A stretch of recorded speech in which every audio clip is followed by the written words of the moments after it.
और सबको जय मसीह की। और परमेश्वर का बहुत बहुत धन्यवाद हो कि सचमुच में परमेश्वर महान है। और सबसे बड़ी बात यह है कि ठंड के मौसम में, ठंड के मौसम बोले या फिर अचानक ऐसे ठंड का मौसम हो गया तो परमेश्वर का बहुत बहुत धन्यवाद हो। ठंड हो फिर भी कोई बात नहीं, अंदर से हम लोग को गर्म रहना चाहिए। हालेलुया। अंदर से यदि हम गर्म हैं तो ये ठंड भी जो है मसीह के प्रेम से हमें अलग नहीं कर सकते। हालेलुया। परमेश्वर के साथ में संगति करने से ये ठंड हमें नहीं रोक सकते। तो सचमुच में परमेश्वर अद्भुत महान परमेश्वर है। और परमेश्वर का हम धन्यवाद करते हैं कि ये सुंदर दिन और सुंदर समय को परमेश्वर ने हमें दिया। और मैं धन्यवाद करता हूँ हमारे बीच में रेवरेंड डॉक्टर सनी चौटराय का भी, जिन्होंने 2 दिवसीय प्रोग्राम का आयोजन उन्होंने किया पूरे अपनी टीम के साथ में। तो उनका भी और उनके पूरी टीम का भी मैं बहुत बहुत धन्यवाद करता हूं। और उन्होंने जो हमें आमंत्रित किया वक्ता के रूप में, मैं उनका धन्यवाद करता हूं। मेरे से तो बड़े बड़े वक्ता यहाँ पर हैं लेकिन चलिए परमेश्वर का धन्यवाद हो कि हम लोग मिलजुल करके वचन को हम लोग सुनेंगे आज। और वचन के अनुसार हम सभी को एक साथ मिलकर आगे बढ़ने का हम लोग प्रयास करेंगे। हालेलुया। और आप सबों का भी मैं धन्यवाद करता हूं, विश्वासी जनों का भी और पास्टर गणों का भी जो हमारे बीच में है, जिन्होंने अपने समय को दिया है। और ठंड के मौसम में काफी उत्सुकता के साथ में सभी को नाच रहे थे। परमेश्वर का बहुत बहुत धन्यवाद। सचमुच इसी प्रकार से परमेश्वर हम सबों को गर्म रखें और परमेश्वर की महिमा होने पाए। हालेलुया।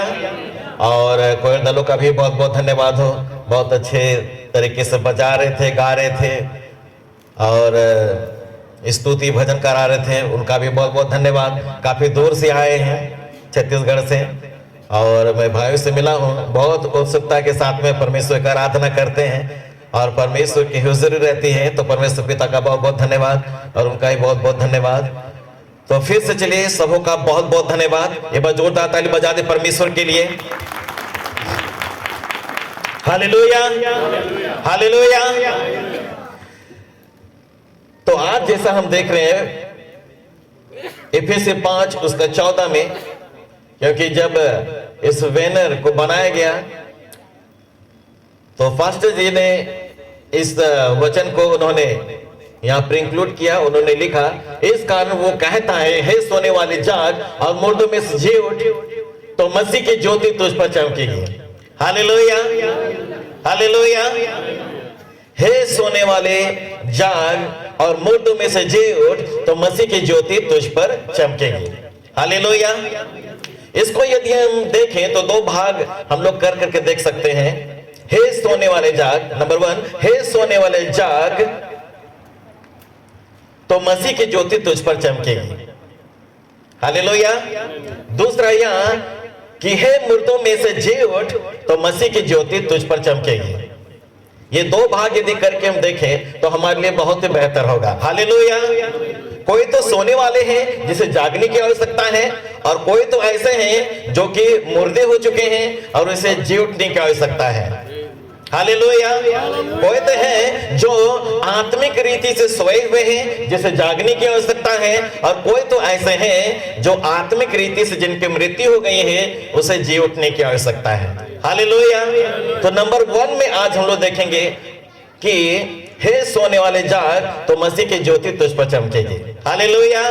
कल हम लोग देखेंगे दूसरा पॉइंट में कि हे मुर्दों में से जी उठ तो तुझ पर ज्योति चमकेगी। Hallelujah, hallelujah. तो एक वचन हम निकालेंगे पवित्र शास्त्र बाइबल से, इफिसी 5 अध्याय उसका 8वां पद पढ़ देंगे। इफिसी 5 उसका 8।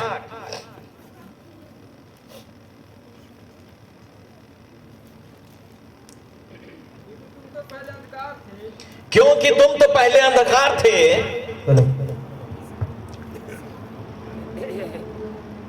क्योंकि तुम तो पहले अंधकार थे परंतु अब प्रभु में ज्योति हो। क्योंकि तुम पहले तो अंधकार थे परंतु प्रभु में ज्योति हो। प्रभु में ज्योति हो।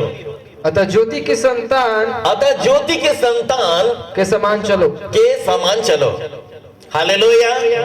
क्योंकि तुम पहले अंधकार थे और अब तुम ज्योति में हो, इसलिए ज्योति के संतान जो तुम हो, ज्योति के नाई चलो। Hallelujah, hallelujah. हर एक व्यक्ति जो यहां पर बैठे हुए हैं, कितने कोई ऐसे हैं जो अपने आप को विश्वासी कहते हैं? हाथ उठाएंगे, उठाएंगे।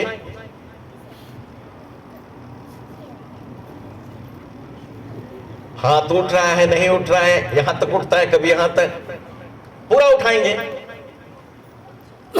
अच्छा, सभी को यहां पर विश्वासी जन है क्या?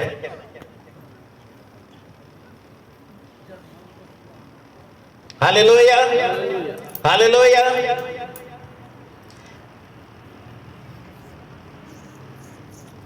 परमेश्वर के वचन में यहां पर लिखा हुआ है कि पहले जो अंधकार में थे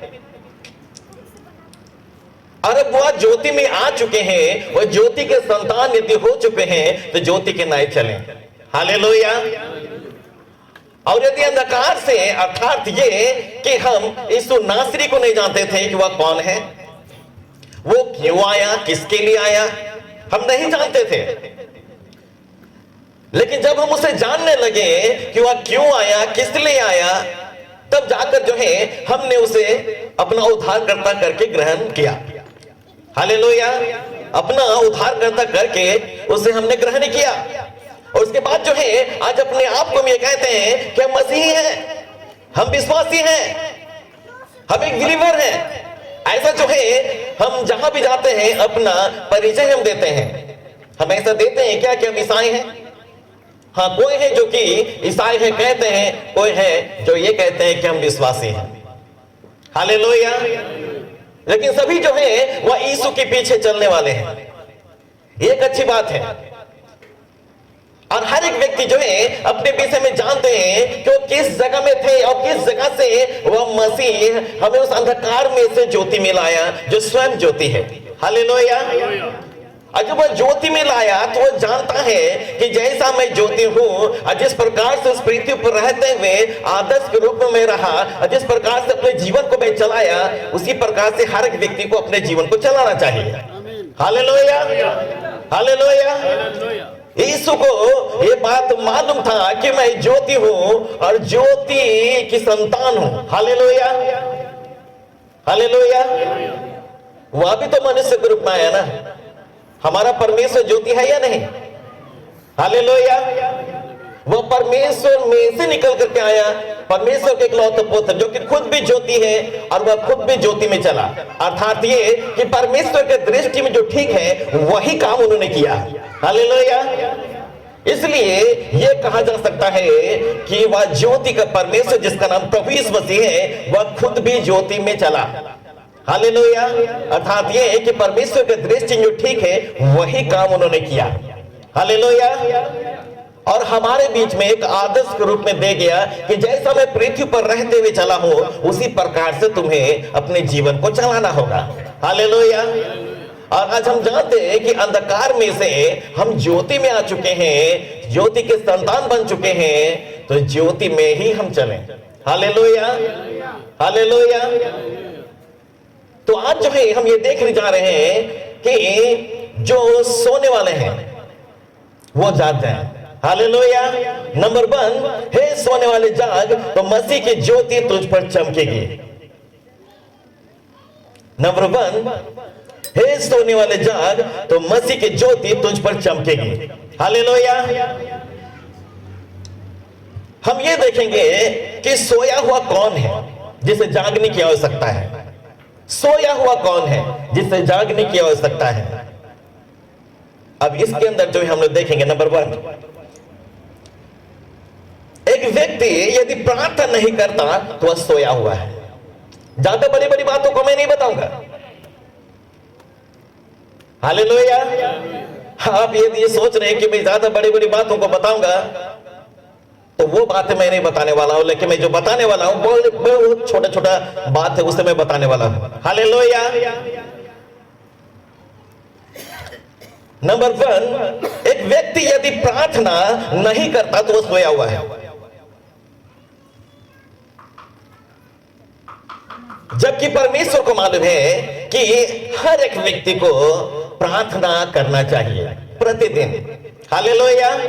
वचन में भी लिखा हुआ है कि निरंतर जो है प्रार्थना में लगे रहो, प्रतिदिन तुम प्रार्थना में लगे रहो। आज हम ज्योति में हैं और यदि प्रार्थना करने के लिए यदि हमारे पास में थोड़ा बहुत भी समय नहीं है और हम ये कहते हैं कि हमारे पास में तो समय ही नहीं है, तो इसका मतलब है कि हम सोए हुए हैं। हम सोए हुए हैं। प्रार्थना में करना चाहिए। अब यीशु को क्या आवश्यकता हो गई कि रोजाना जो है भोर निकलने से पहले वह तड़के उठकर वह परमेश्वर से बातचीत करता है प्रार्थना के जरिए। क्यों बातचीत करने की आवश्यकता है? प्रार्थना में बातचीत करता है और उसके बाद जब दिन निकलता है तो उसके बाद वो वचन प्रचार करने को जाता है। Hallelujah, hallelujah. हर दिन का ये उनका रूटीन है अपना। हमारा क्या रूटीन है? क्या हमारे पास में समय नहीं? यदि जो जागे हुए हैं आत्मिक रीति से, बहुत अच्छी बात है। हालेलुया। और यदि ये सोच रहे हैं कि मैं जागा हुआ हूं, जागी हुई हूं और उनके द्वारा प्रार्थना नहीं हो रही है और वो प्रार्थना परमेश्वर से नहीं करने हैं, तो इसका मतलब है कि वह व्यक्ति जागा हुआ नहीं है। उसे जागने की आवश्यकता है। हमें जो है प्रतिदिन प्रार्थना करना जरूरी है। हम ये सोचे कि नहीं हम बहुत अच्छे तरीके से मसीह के निकटता में है। निकटता में है अलग सी बात है। पहले ये तो हम जान ले कि हम प्रार्थना में है या नहीं, प्रार्थना में हम समय अपना दे रहे हैं या नहीं, उस परमेश्वर के सामने आ रहे हैं या नहीं, उस परमेश्वर से प्रार्थना द्वारा बातचीत कर रहे हैं या नहीं। वह यीशु तो सच्चे न्याय के हाथ में हर बातों को सौंपता था और आज भी जो है प्रार्थना के जरिए हर बातों को आप यीशु के सामने रखेंगे। Hallelujah, hallelujah. फिलिप्पी 4 अध्याय उसका 4 पद से लिखा हुआ है कि प्रभु में सदा निरंतर रहो। मैं फिर कहता हूं क्या निरंतर रहो। हर बात में तुम्हारा प्रार्थना, विनती, निवेदन धन्यवाद के साथ परमेश्वर के समीप उपस्थित किए जाए। हालेलुया। जब हम प्रार्थना करते हैं परमेश्वर से तो बहुत सारी बातों को हम उन्हें बताते हैं। हालेलुया। और हमारी प्रार्थना को सुनकर वह परमेश्वर हमारे लिए मार्ग तैयार करता है और हमारे लिए रास्ता खोलता है और हमारे लिए अद्भुत रीति से वह काम करता है। हालेलुया। और हम आत्मिक रीति से आगे बढ़ते हैं और लोग जो हैं वो हमारी प्रार्थना के जरिए वो बचाए जाते हैं। हालेलुया। आप परमेश्वर से ऐसा बच सकते हो, सामर्थ्य मांगेंगे या नहीं कि जिस प्रकार से मैं बचाया गया हूं तो वैसा ही लोग भी बचाए जाएं। होना चाहिए ऐसा। हालेलुया। जो कुछ भी जो है वो परमेश्वर से आप मांगेंगे वह परमेश्वर आपके लिए पूरा करेगा। लेकिन आप प्रार्थना में यदि जागे हुए हैं, निरंतर हर दिन आप प्रार्थना कर रहे हैं, तो इसका मतलब है कि उस परमेश्वर के द्वारा आप बड़ी आशीष को प्राप्त करेंगे। हालेलुया। आप परमेश्वर में जागे हुए रहेंगे, अर्थात सोने वाले व्यक्ति आपको ना कहा जाएगा। हालेलुया।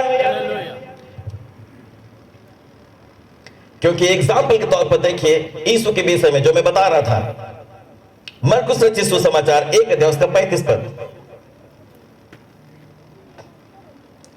मरकुस रचित सुसमाचार 1 अध्याय उसका 35 पद।